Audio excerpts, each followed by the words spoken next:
পল্লবীতে ধর্ষণের পর শিশু রামিসাকে নৃশংসভাবে হত্যার চাঞ্চল্যকর মামলার রায় ঘোষণা হবে আগামী রবিবার। রাষ্ট্র আসামি পক্ষের যুক্তিতর্ক উপস্থাপন শেষে দুপুরে আদালত রায় ঘোষণার এই দিন ধার্য করে। দেশের বিচারিক ইতিহাসে সবচেয়ে কম সময়ে শেষ হলো আলোচিত ও চাঞ্চল্যকর এই হত্যা ও ধর্ষণ মামলার বিচার কাজ। এর আগে বেলা 11:15টায় ঢাকা মহানগর শিশু সহিংসতা দমন ট্রাইব্যুনালে শুরু হয় যুক্তিতর্ক উপস্থাপন।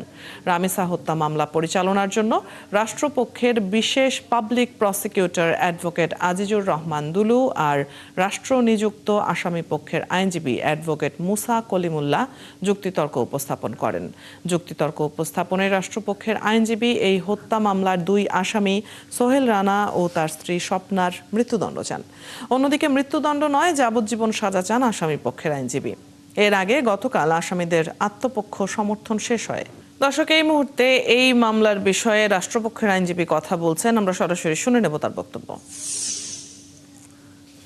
আসামি উক্ত ধর্ষণ ও হত্যাকাণ্ডে প্রিভেন্টিভ কোনো মেজার না নিয়ে সহযোগিতা করেছেন, একই সাথে তার লাশ খণ্ড বিখণ্ড করে গুম করার কার্যক্রমের অংশ হিসেবে যে জঘন্যতম কাজগুলো করেছেন এবং 2 নম্বর আসামির সহায়তায় 1 নম্বর আসামি পালিয়ে গেছেন, সেই বিষয়ে এই 3 ধরনের অপরাধের নিরঙ্কুশ এভিডেন্স আর্গুমেন্টে দেখিয়ে আমরা প্রমাণ করতে উপস্থাপন করেছি যে আসামিদ্বয় নারী ও শিশু নির্যাতন দমন আইনের অধীন 9(2)-এর অধীন পরিতব্য 30 এবং পেনাল কোডের 201 ধারার অপরাধ প্রমাণিত হয়েছে। এবং মাননীয় ট্রাইব্যুনাল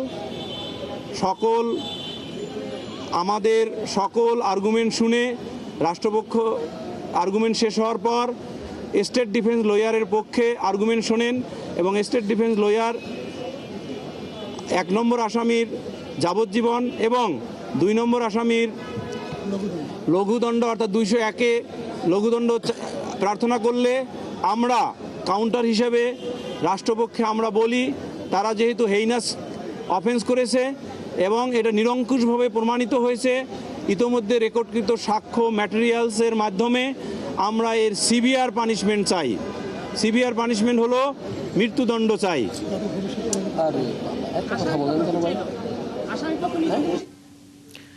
রামিসা ধর্ষণ ও হত্যা মামলার বিষয়ে আদালত প্রাঙ্গণে কথা বলছেন রাষ্ট্রপক্ষের আইনজীবী, আমরা সরাসরি শুনছিলাম তার বক্তব্য।